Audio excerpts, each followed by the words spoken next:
Oh, cool. All right.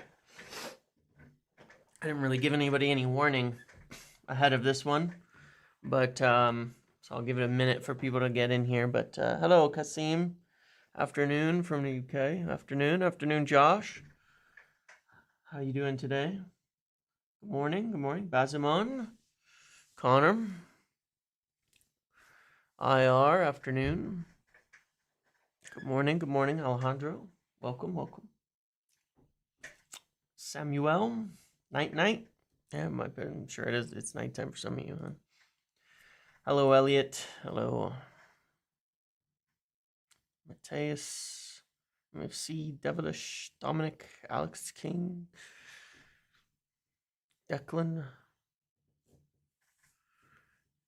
Josh, Samuel again. Thoughts on Rashford throwing another? DV Cooper, I agree. We'll get to it. I would say we played relatively okay to a degree. Gary, Kevin, Alaric, Gabriel, Oliemi.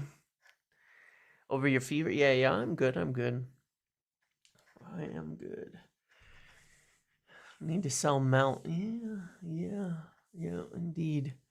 Yeah, well, there's a lot of things I want to talk about today, obviously. Following yesterday's game, which was, I think, in general, better than just another good kind of sign of progress.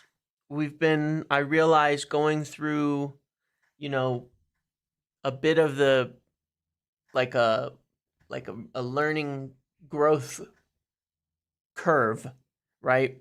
So far under Amarim, we if you kind of look at the way that it's gone, it makes a lot of sense. And I think that we've been winning enough games that we've gotten enough wins that everybody's happy to see it go. You know what I mean? And happy to highlight, the issues. Samuel gifting 5 memberships to the United Muppeteers family. Thank you, man. Again, another person doing that on this. Really appreciate that. It means a lot. And happy holidays, and then Merry Christmas, or whatever you celebrate, to everybody here, by the way. I think I'll be able to do one more video after this before Christmas. The watch along and post match on Sunday, maybe Monday, but otherwise, yeah, maybe we'll see you on the holidays. But yeah, thank you very much for that, Samuel. Really appreciate it. Love from Sammy Ball. Oh, there you go, buddy. Appreciate you, man. Thank you. But yeah, I think we've seen a good, we started out, Stuart, with 10 gifted. Man, he just went up to you, Sammy. Sorry, half a. Never mind. I'm not gonna make that joke. You just gave me money. But Stuart, thank you, man. Really appreciate that as well. That is really, again, very, very nice. It means a lot. Thank you. Yeah, thank you very much. Really appreciate that. Yeah, well, it's awesome. It's really always awesome to see support from people like this. I never expected that. I really don't. And but yeah, it really means a lot. So thank you again. And to the 10 people watching who got that, there you go. And jingle ball to all of you. But yeah, thank you. And as I was saying, there's a definite kind of growth pattern, which is, there's Ipswich was a draw his first game. Then we beat Bodo Glimt. I thought it was a good performance. Beat Everton, lost to Arsenal, but showed good progress there. Lost to Forest, but showed good progress there. Beat Pilsen, which was a rough game, but beat City, and then lose to Tottenham. And it's kind of like this, you can see the progress growing, but you can see also the weaknesses being highlighted pretty drastically, And what is amazing is, 8 games in, we are seeing much more of a way we wanted to play than we probably have under any other manager. And it took 8 games. It took 8 games. And a lot of it comes down to now what makes sense, right, is when you have a good system, it provides a good baseline. And we'll cover that because there's been some hugely improved numbers underlying all these games, even though it's not showing itself necessarily, because we've conceded 3, 5, 8, 9, 10, 14 goals in these 8 games. I think over double the expected goals. And when you look at open play goals, it's even much lower than that, which is wild.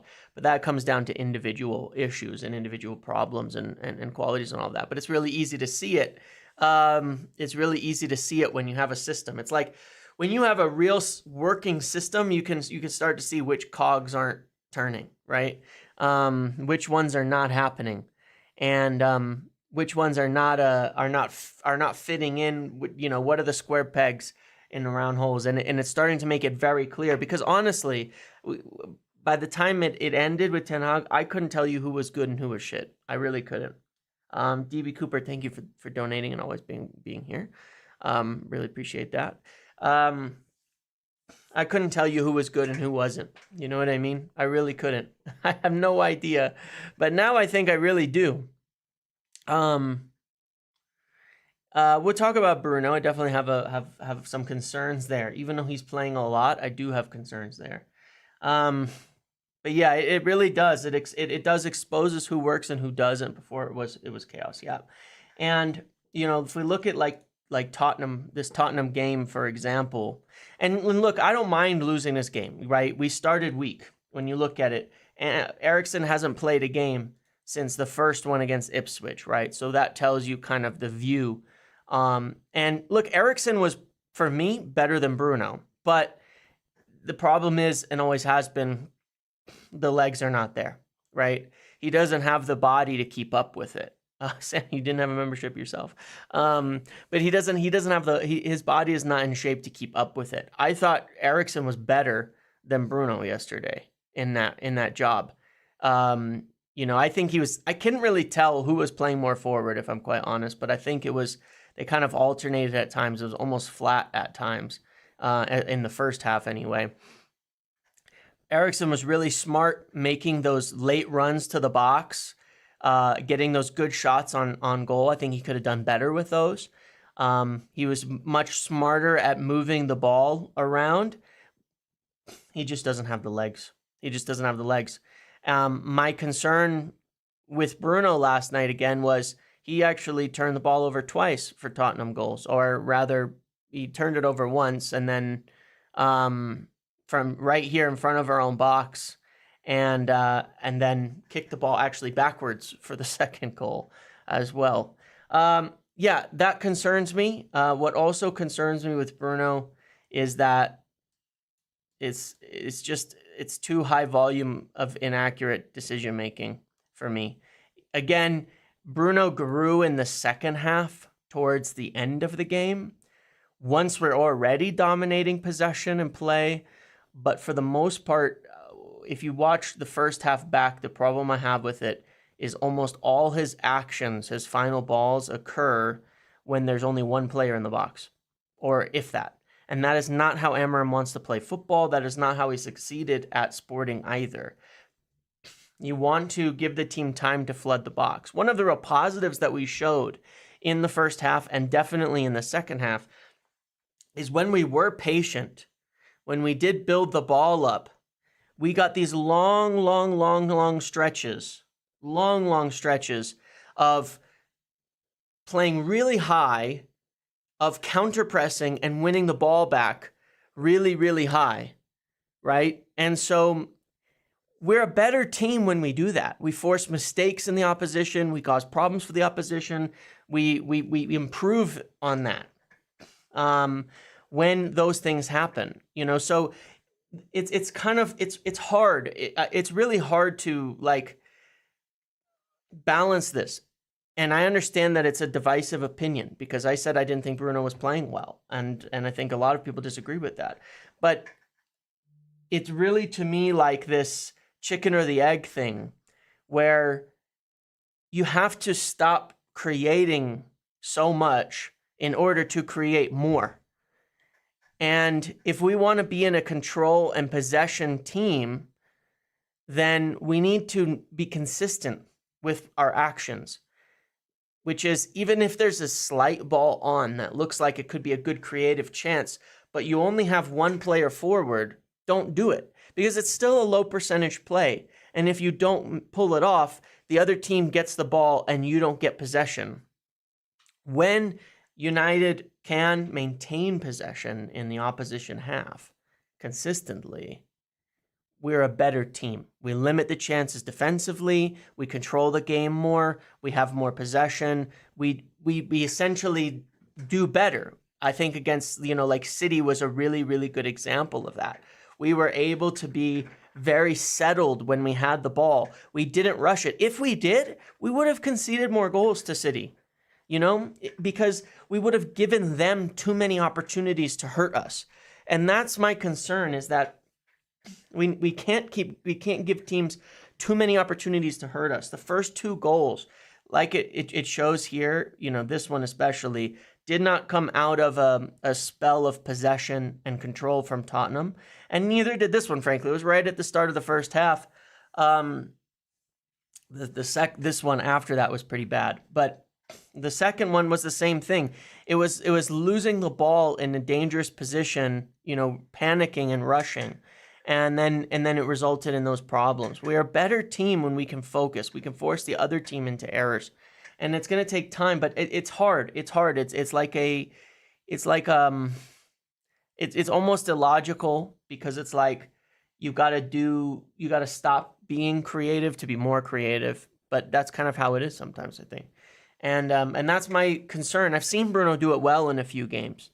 Now, I've seen Bruno do it well in a few games. Keep it calm. Keep it composed more when he's in a front 3. But I don't think that. I think it's going to become more and more noticeable when we spend 45 minutes rushing, just to make it happen later. We need to be able to put it together for 90 minutes.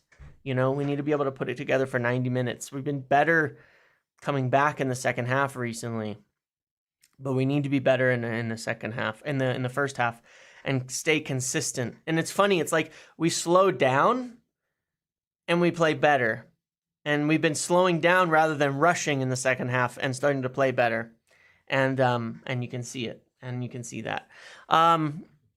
But yeah, I mean, look, this long dominant spell of possession, yeah, they were keeper mistakes, but a big part of that was continuing to put them under pressure and press. And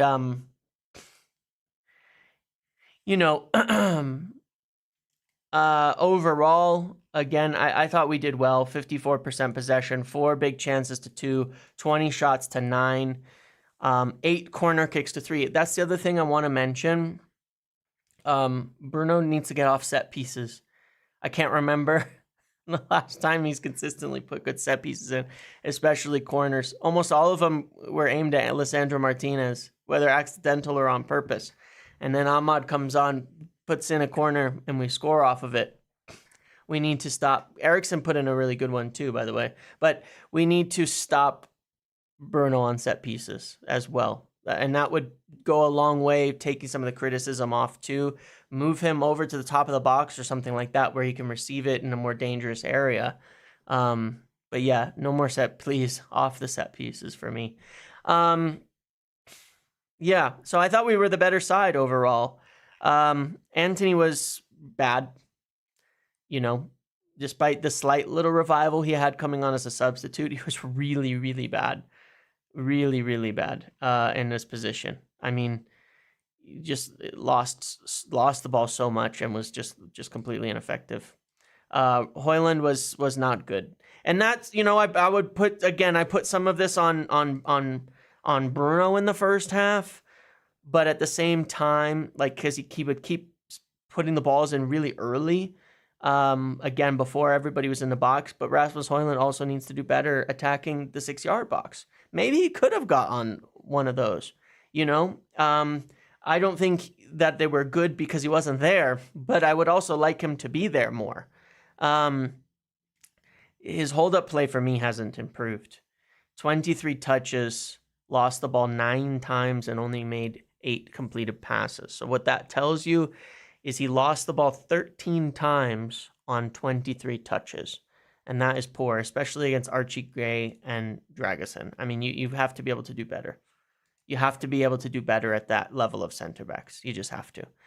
The fact that this was their back line and we were unable to really threaten them is poor. It's really poor.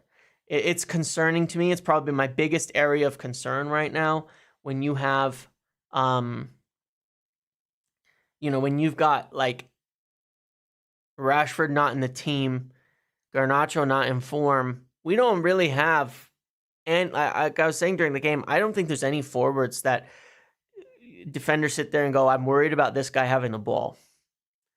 When Ahmad isn't playing, I don't think there's a single player that on our team that the defenders on another team will sit there and go, you know what? I don't want this guy having the ball. I'm worried about it. I'm scared of him. We haven't had that. Garnacho has been that way at times. Rashford, we know, has been that way at times. Neither of them are effective or in the team at the moment. We need that dynamic.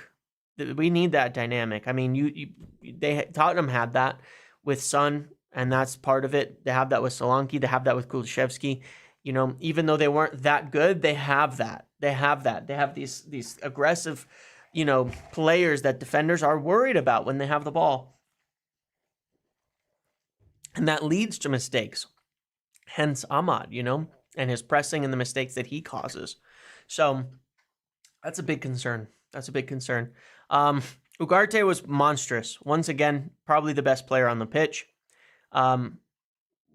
He won 7 tackles. These were all in the first half, from what I recall. 7 tackles in one half is what he won. Massive. I'm just unbelievable. Akabi Mainu, I think, was good when he came on as well. And I think it's pretty clear that's the partnership that we need moving forward. But ideally, we also we need to, in summer, probably add to that for sure. I thought Leniora was excellent again. I think Mazraoui had a bad game, but it's fine. And I think I would have concerns over Lisandro Martinez still, as we have for most of the season.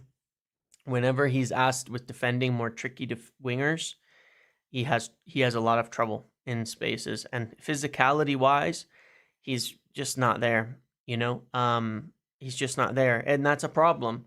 His passing can be so good, but at the same time, he was really bad against Forest, really bad against Tottenham, and he's been bad in a lot of games this year that we've struggled in, and we're gonna have to figure that out. Let me just flip over here. Overall, the game wasn't as. There were some numbers that I think made it look too dominant where it wasn't, but I think this was about correct. 2.94 expected goals to 1.7.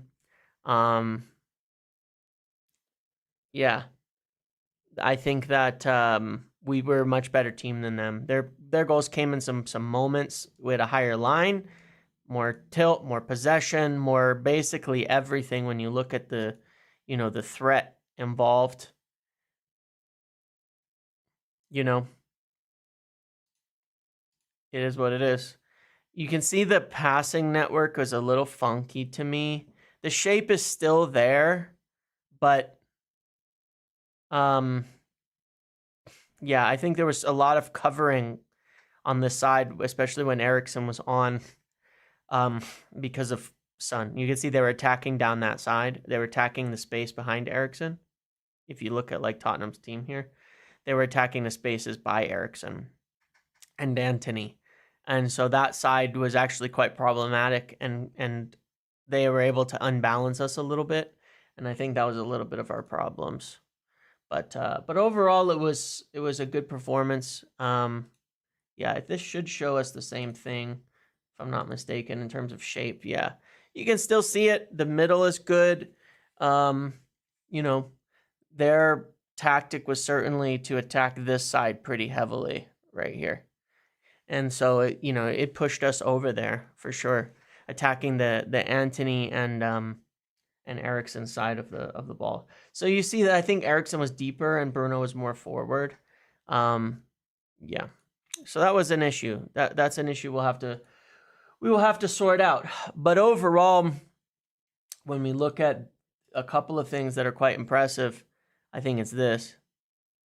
Open play XG conceded in the last 5 games. Unbelievable numbers, really. The defending in open play has been incredible. I mean, it's a grand total of 2.3 goals over the last 5 games conceded out of open play, 2.3 expected goals. And those are some big and positive numbers. So yeah, there's a lot of improvements possession wise. I would imagine it's an improvement. You know, we've won the possession battle against some big teams now, but it's really easy to see. Yeah, I wouldn't agree. I wouldn't say agreed with the last line of it. I think we have had a high line. I think we do drop into a mid block as needed pretty regularly, but that's normal, and we'll probably always do that under Amarim. That's his style. You know, when you don't win in the press, then drop down a little bit. That's totally fine. But regardless, we've shut down the chances. We really have. It's just a lot of mistakes. It's a lot of mistakes that have cost us a lot of really poor moments. At the same time, for sure, you know, the number one thing for me when I look at it now is you can see the problems that are showing up, right? Here, let's look really quick at the vote that we did last time, right? Oh, let me get Onana in here. And by the way, there certainly shouldn't be any shouts for Bayindir over Onana moving forward, despite everything, right? Yeah, you don't have to have a higher line all the time. You know, this is what we voted for as our best team, potentially. And you can see the problem, right? Like I said, with the system showing up, you can start to see the players who are fitting more and more and the players who aren't, right? You can see, I think, De Ligt, Maguire, you have 2 really good options in here. Lenny Yoro, you have a great option in here. Onana, I think, is fine. Mainu and Ugarte are very clearly our best midfielders, and Ahmad gets in here or here. And then Mazraoui could cover on this side or over there. The problem is, this was the team voted for last week. The problem we can see is this, right? We don't have good 10s. We don't have good 10s. We just don't. We don't have 10s beyond when Ahmad plays in there. We don't have good 10s. Mason Mount can't stay healthy. Rashford can't get into team right now. Garnacho's way out of form. I think Xerxes has the best chance of becoming... I still see something with Xerxes. I thought his cameo was again quite good against Tottenham. I still see something there. I still see a footballer who understands the role well and who does a lot of things that are right. But the execution is just not always there yet. But I really like... he's so new in this team, right? And it's been a big upheaval. And he's a young player, don't forget. But you can see the ideas a lot more. His ball control is excellent. His positioning and intelligence are usually pretty good. You know, he's getting there. I do see progress with Xerxes. And I think in the end, you know, he can be one of those 10s potentially. You know, and that's... I'm not convinced by any of the front 3. You know what I mean? I'm not convinced by any of the front 3 right now. And it's sort of like, you know, we need... I'm not saying none of them will convince by the end of the year, but between Højlund, Xerxes, Bruno, and you know, Ahmad can get into there. Like, ideally, we get Ahmad into there, right? But I think right now, your best front 3 might be, you know, Xerxes, Højlund, and Ahmad, you know, at the moment. I think that might be the best front 3. And that might give you the most balance. Højlund is still a very, very good finisher, but he's definitely lacking a lot of the other aspects of his game, you know, at the moment. But so I think around Ahmad and Xerxes, maybe it'll take the need for some of those other aspects away. Luke, have training sessions gone down in intensity to protect players' fitness and focus on tactics? Do you notice the difference? No, I don't think the training sessions have gone down in intensity. They're just different. Like, I don't think intensity and running are the same things necessarily, though. Højlund, I think, is an excellent finisher, but he lacks a lot of the other aspects to his game still. He still makes really baffling decisions about when to run into defenders and when to run onto the ball. And his hold up play is still poor. But he is a very good finisher of the ball when he can get his chances. One of the best, probably the best in the team at finishing his chances. So, there's a value in that to develop. But if we can put good players around him too that are dangerous, I think it'll help. But whenever we ask him to be like the main outlet ball, it doesn't really work. It's chaotic and it doesn't allow us to control. But so I think there's value in that, right? But you can really start to see who shows and who doesn't. And I think the front three is a big, big question here. But I think that there are good players in there, right? If you can get Mazraoui over here or sign a right wing back like Tyler Dibling or Kenda, then you can push Ahmad up into the front three, and that will solve one problem, right? It gives you one good 100% fantastic forward. I still really like him out here, mind you. I'm just saying that gives us flexibility to do that, okay? And I think that would be fine. And the more we dominate, the more we control the ball, then he'll still get on the ball enough in these positions, like he has been recently, to create and to cause problems and all of that. So I like that idea, that one problem. And then ideally one of Højlund or Xerxes or Bruno or Garnacho or somehow Rashford fixes up and becomes a fixture in that front three, right? Yeah. So that's but I think it's obvious we need to make at least one signing here, maybe two, dependent by the end of the season. We will see. And that's especially, if we can sell Rashford, if we do, then I think we need to make two signings in that area. And like I said yesterday, I really like the idea of Samu because I don't think we have a prolific striker yet. But there's time for all of them to develop. So yeah, you can see that that's an issue. You can see that in the midfield deep, nobody fits but these two. So you need somebody there. Nipan for that position would be good too. Agreed. Yeah, someone like that would be great. Chris Rigg, all of that. All of that would be there.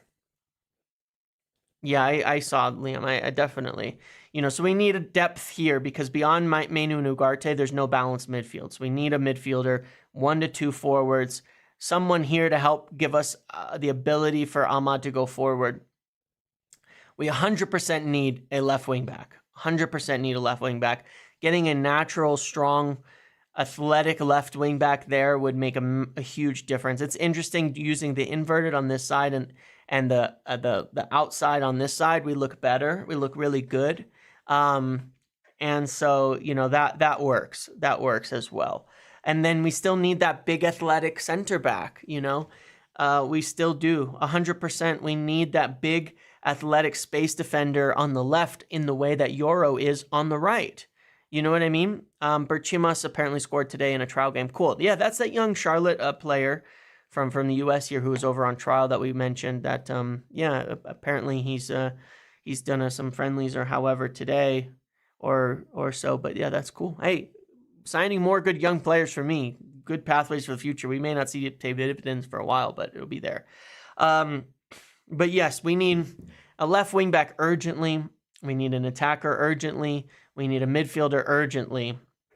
And then I think we need a left center back. And then I would address this because you could put Mazraoui here, right? You could for sure put Mazraoui here. So that would be, of these priorities, left wing back, attacker, midfielder, defender.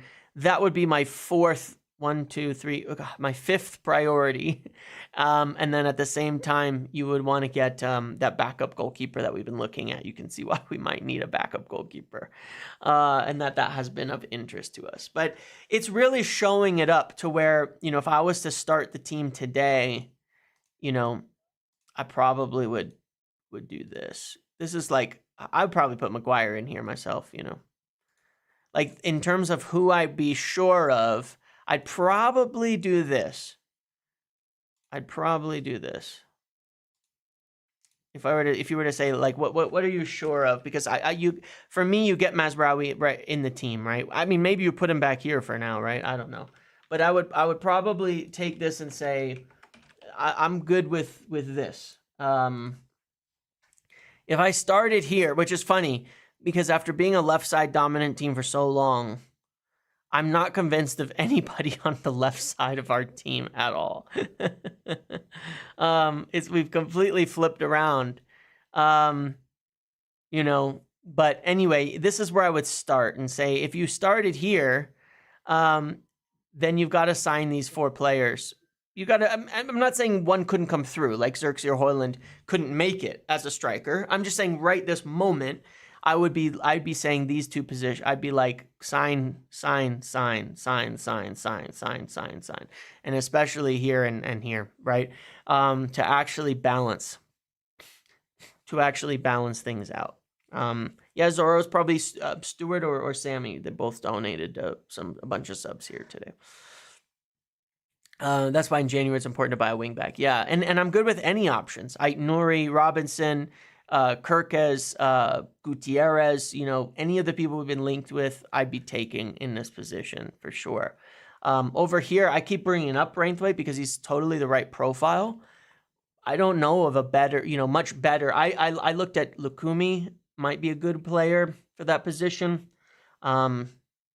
Yeah, but I'm not sure. And then again, I think you need at least, if you're going to sign one, you need to sign someone fucking good for this area. If you're going to sign one, you need somebody really, really, really good for that area. But yeah, I think this position alone make a massive difference. But if you start here, then I think that will make big progress. And I think we're starting to really see, okay, this is who fits. And Maguire in here, by the way. And Maguire, as we kind of have been talking about, will probably stay a little bit longer.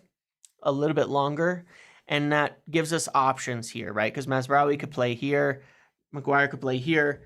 That gives us, good options for these 2 positions, but we need more for this position for sure. And then, yeah, obviously we need like some backups in these positions too. But I would start with this and say that this is where I'm going. I'm not, and I think that's kind of what we expected, right? We've been talking about a left wing back and a left center back for a while as probably the main concerns. And then it was just like, we'll see an attack in terms of evaluation. But I think we may need starters in all of these positions. Theo Hernandez has some issues from a personal standpoint that I would say United should avoid. Yeah, we can leave it at that, but I think we've done well to move away from anything connected to individuals with those issues, and it'd be good if we stayed away from that. Yeah, and it's not something like that's like talked about all the time because but it's just something to think about. Yeah. Yeah, lefty Euro, exactly.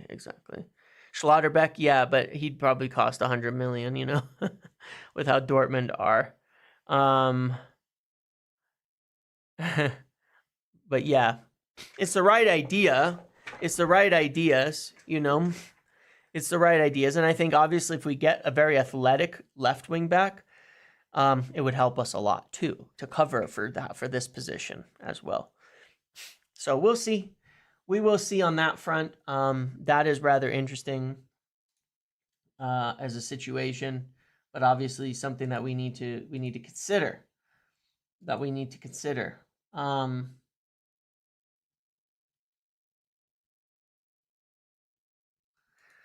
Is that situation there? Yeah, but we're seeing it. We're seeing it. We are. I'm not giving up on Højlund. Like I said, I'm not giving up on him. I think we've got between Xerxes and Højlund. I think one of them could get in here. I don't like Eze for that. Like I like Eze as a player, but I got to tell you, if you're talking about replacing Marcus Rashford with Eze, you're gonna. I don't think Marcus Rashford is lazy. I don't think that Eze is lazy. I think that they'd be painted with the same brush after a very short amount of time, though, because there's a lack of intensity with Eze then that is the same thing people call lazy with Rashford. That I don't think is laziness, but it is a lack of intensity. And I think people would have the same problem very, very shortly with him. He's also not that young, isn't he? Like 27 now. Yeah. But yeah, look, we need some dynamism here, and I think again by season's end, you may only need one player here because I think you get Xerxes or Højlund going and really well, and then you decide whether you need more of a 9 or more of a 10. But I don't think we need a 9, but I'm still not sure. I think it's more like that hybrid, like we need a runner. We do need an aggressive player who can run at defenders, but who's also very good carrying the ball. Like again, Rodrigo's probably more perfect, right? Like I'm not saying it's realistic. I'm not saying it wouldn't be expensive, but Rodrigo would be like perfect for me because it's somebody who can do a lot of things. But either way, it's fine. There's differences. Yeah, I mean Musiala would be the perfect player. That would be impossible to get. But kind of the archetype that makes sense as well.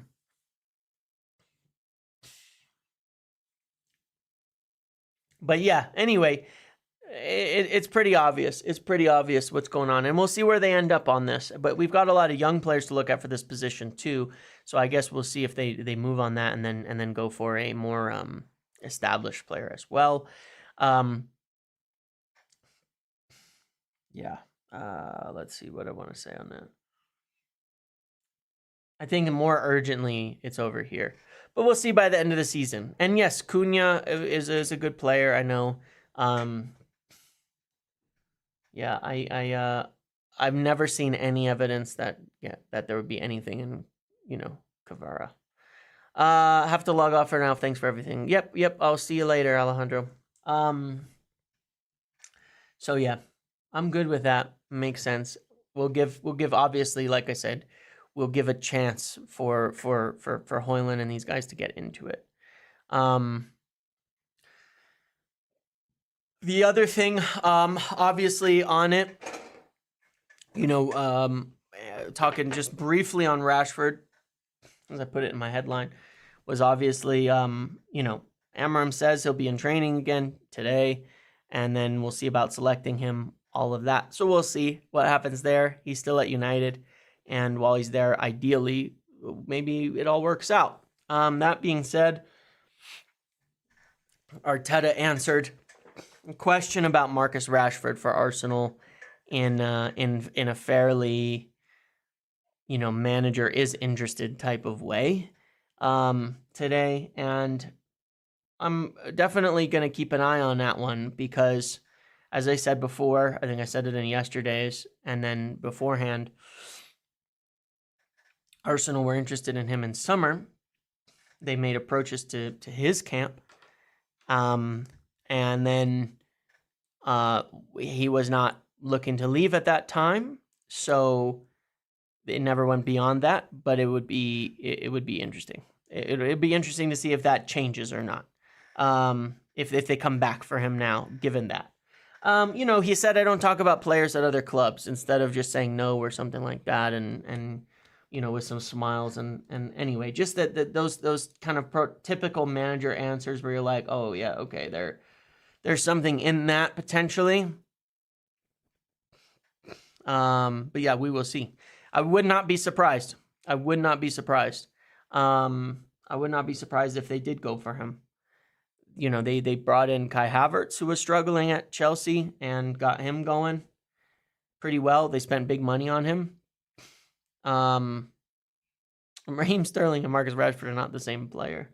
But that kind of shows you the point. They brought in Sterling on loan and haven't got him going. So they obviously still want and need a left winger to produce for them.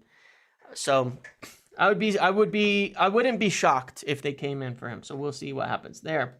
So let's move on and do this week's vote.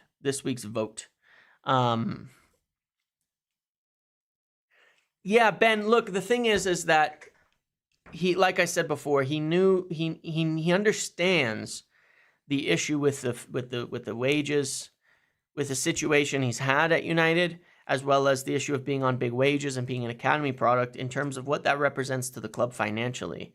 And seeing how they, Ineos approach to this and their discussions on being leaner, meaner, and, more ruthless in a lot of their decision making, a lot of that was, again, above board and understood that, hey, all the high earners are on the chopping block. You know what I mean? All the high earners are on the chopping block. So, yeah, we will see. Yeah, and Martinelli is awful. Honestly, I think he'd be better there than Martinelli for sure. But yes, that was essentially, he understood that. And that's why it's like, I don't have a big thing on the whole thing on that respect either. And I don't really care where he goes. If they wanted to push him out, which they did because he's not performing and he's on big wages, then wherever you can sell him, you sell him. That's my view. And you do that. If that's what the club decides, then that's what the club decides. Easy enough. But he's aware of that side of it as well. Yeah, and it would take some pressure off Saka too, for sure. No doubt about it. Because Martinelli's not a threat on the other side. So I can see why they might consider it again. Are you not bothered by him scoring it against us? I mean, personally, yeah, I think it sucks. I would have loved to see Rashford be a one-club guy, right? But I also think it might be better for everybody at this point that he leave. I've said that, and that's not personal in the slightest. I think the situation is just denigrated to that point where it's probably better for everybody. But again, it is correct. He is only 27, and I think people thinking he's going to be terrible no matter what. That they may be wrong. I think in a new environment, I think environments are so important for a lot of players, right? And it is what it is. So let's move on to our vote here. Let's see. Hello, United TV. Let's see.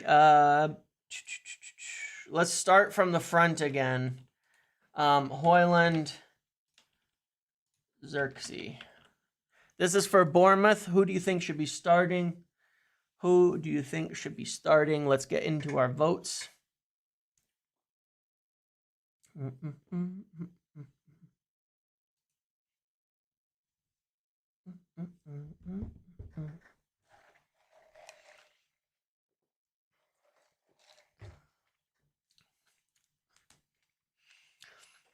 Could be that it has to be Xerxes Splash, but maybe he'd be better as one of the 10s. Yeah. I'm just thinking with that. I could think with that. Like I said, for me, potentially Ahmad, Højlund, Xerxes is our best front three right now. Yeah. All right. Get Højlund in here.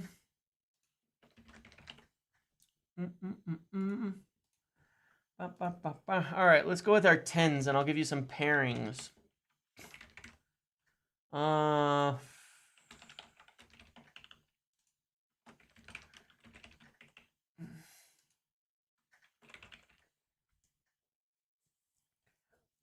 could put Garnacho in one of these options. Maybe I shouldn't do pairings. Maybe I should go one. Let's do one at a time. Let's go left 10. Wouldn't mind a pair of 10s, yeah. Who would? I'll give you these three options.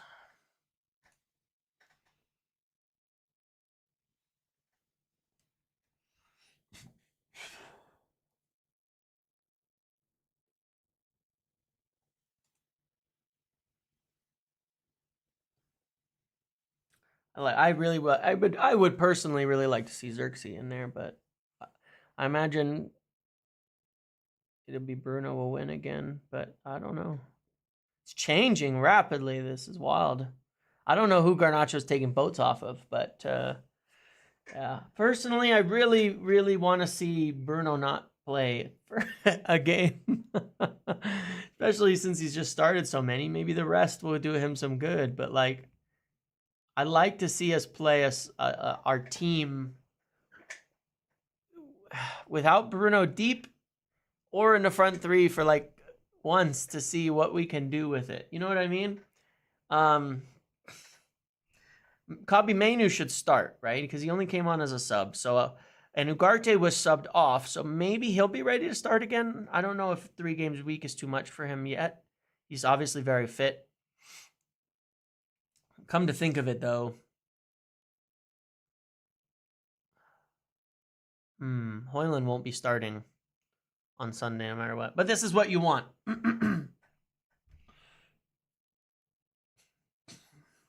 This is whatever you want. Come to think, I'm just thinking Højlund starting 2 games in a row. He won't be starting on Sunday. It'll probably be Xerxes. Ahmad will start, but on the wing or up front, I don't know. I mean, I might be Garnacho, Ahmad, and Xerxes, which isn't terrible. I mean, maybe it is terrible. I guess we'll see. We'll see. It's really hard to predict Emirates teams during this rotation period. I guess it'll probably end up being Bruno, Xerxes, and Ahmad, honestly, but whatever. All right. Xerxes.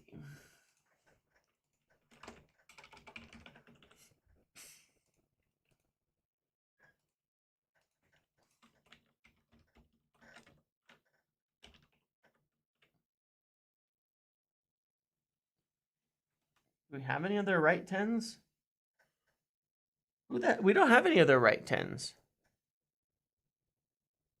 Who else could I put in this vote? I mean, I guess I could put Bruno in here. We could put Anthony in there again. I guess I could put Rashford back in here too. Frankly, he's played as the right 10 a lot. If he's gonna, because obviously he could be selected. I guess those are the options technically.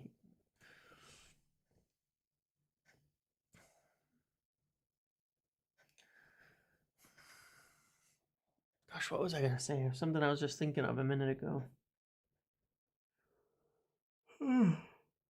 Tired. Yeah, I mean, on Garnacho,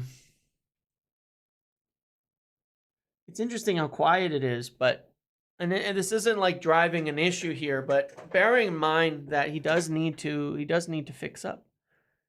Again, I don't think he was good when he came on. I don't think he's played well recently, but it isn't normal either for a 20-year-old to have been dropped the number of times he has for disciplinary or other reasons from the squad. Even Ten Hag had to drop him on a couple of occasions in that first summer as well as afterwards. They got to sort that out as well. I'm not saying like, oh, it needs to be talked about more. There needs to be more articles written about Garnacho or anything, because I don't think that, I think there should be, I wish there was a lot less stuff being written by people about United and putting the pressure on, but it's kind of gone under the radar. We have never had a player be dropped from the squad as many times as Garnacho has by his age before, as far as I know, for different reasons, and that's a concern. He's now been dropped by the last 2 managers from the squad by the age of 20 already for reasons relating to training or discipline, and that is a little bit concerning. He's got to sort that out. I mean, with all the talk of Rashford, for sure, that has to be sorted out. That's, it's maybe, I'm not going to say it's more of a problem at 20 than 27, but like, you don't have a career to fall back on, that you've had in that position. He's got to sort that out for sure. All right. We get Ahmad in here.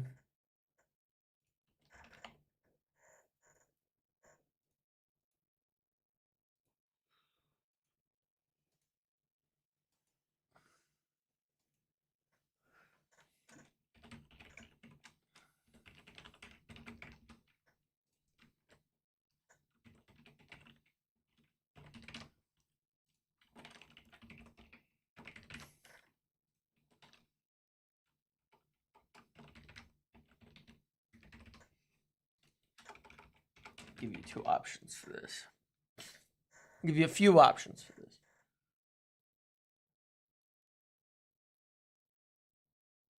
Did I duplicate any of those? No.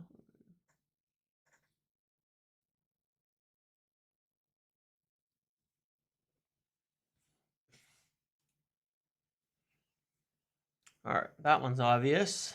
I think this is we start to see the most obvious of where what people think on the team as we move further back here. Manu Menu all the way for me. That one's done real quick. All right. Let's go. Yeah, we'll probably. Yeah, I mean, I would probably say it's a Menu Casemiro midfield is more likely on Sunday because of rotational purposes. But Ugarte being able to start playing back-to-backs now, which he is really good because that means he'll start to overlap with Kabi a lot more often, and we'll see that partnership more. I don't know. Who do we put on this side? There you go.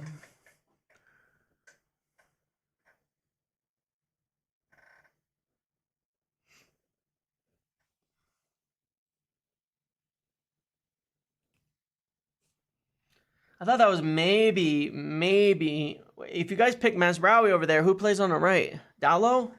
That might actually be better. No, I don't know if that would be better.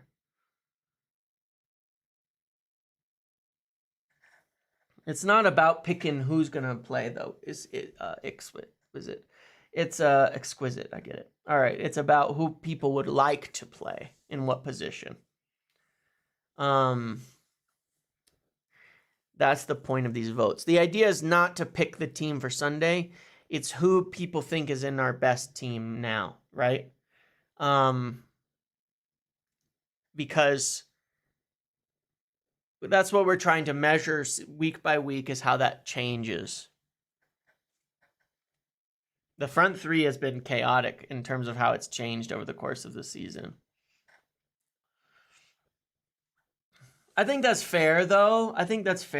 Like, you know, if Mazraoui on the left, Dallo on the right might be better than Dallo on the left, Mazraoui on the right. I could see that being the case. I could see that being the case. That might be better, but obviously this presents the obvious problem, which is that we need a left wing back really badly, right? Really badly.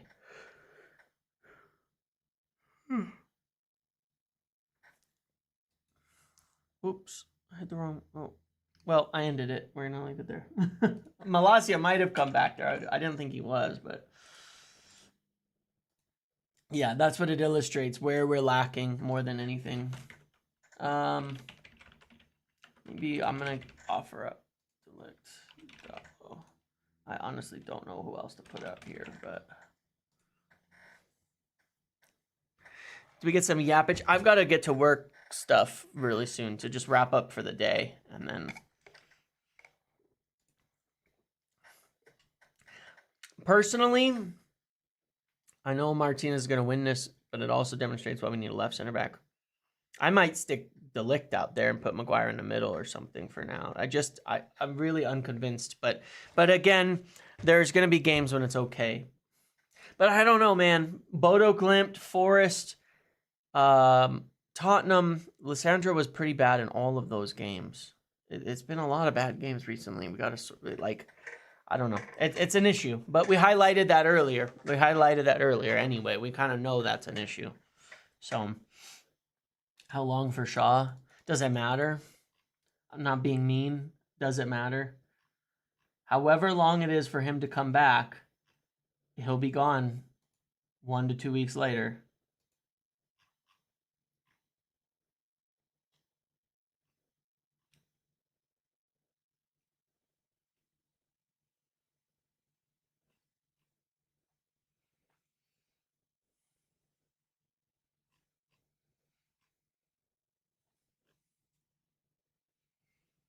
That's the issue.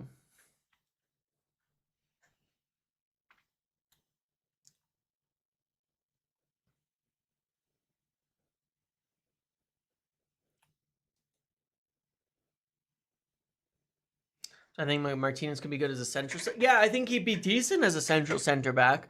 I don't think that. Yeah, I think he would be decent as a central center back, frankly.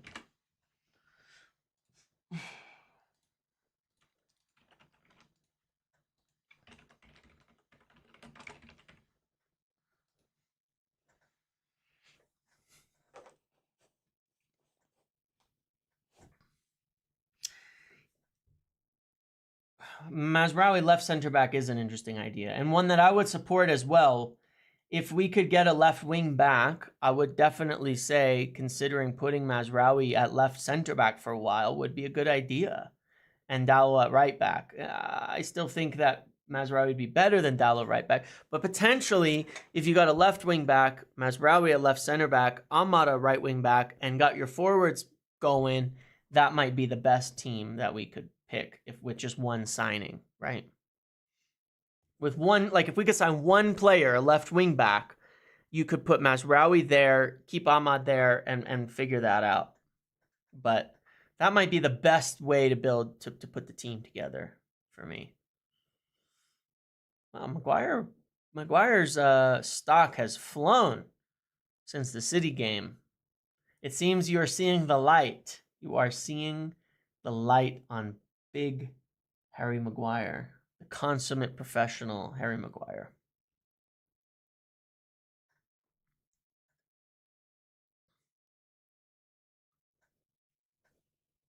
I've started the Maguire Cole. Hey, there are worse players to start it with. The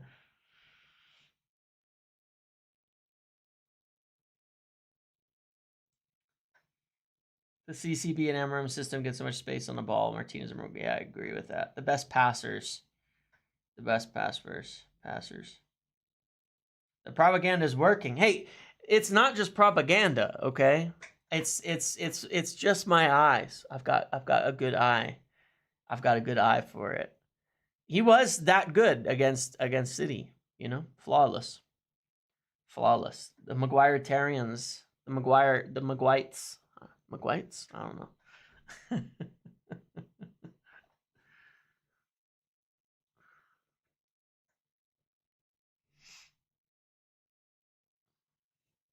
All right.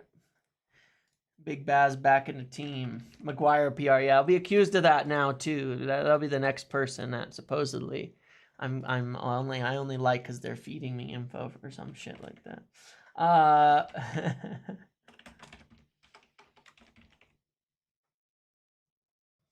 How much is Slavhead paying you? My lies are working. I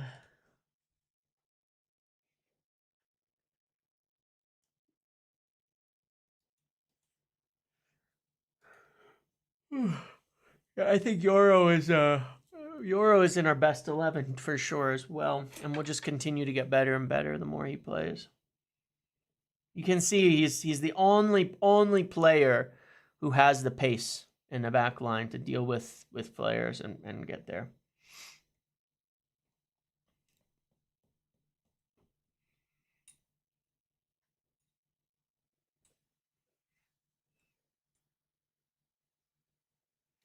Maguire's performance against City was just PR, yeah. Yeah. No, look, and Al, the idea isn't to vote for who you think is going to start, right? It's who we think is the best in the best 11 right now. And it is interesting because I think that like the two players that would be unlucky, the main player would be unlucky to miss out here is De Ligt in this because he's good. He's good. And you put him in this team, it's good too. It's fine. But right now, I do think this is probably wrong player. This is probably our best 11. I'm not. Who's De Ligt? Who is De Ligt in? Who's De Ligt in for? Maybe for left center back, I could see that because he is a little bit more intense in the spaces. But yeah. And then at right back, I guess I'll give you guys some options.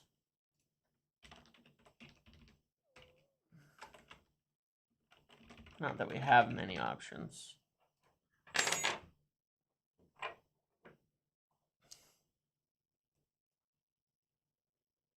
The other thing that we could have done is put Garnacho at left back and Mazraoui at right back,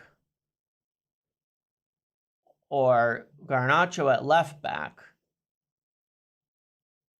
and Mazraoui at left center back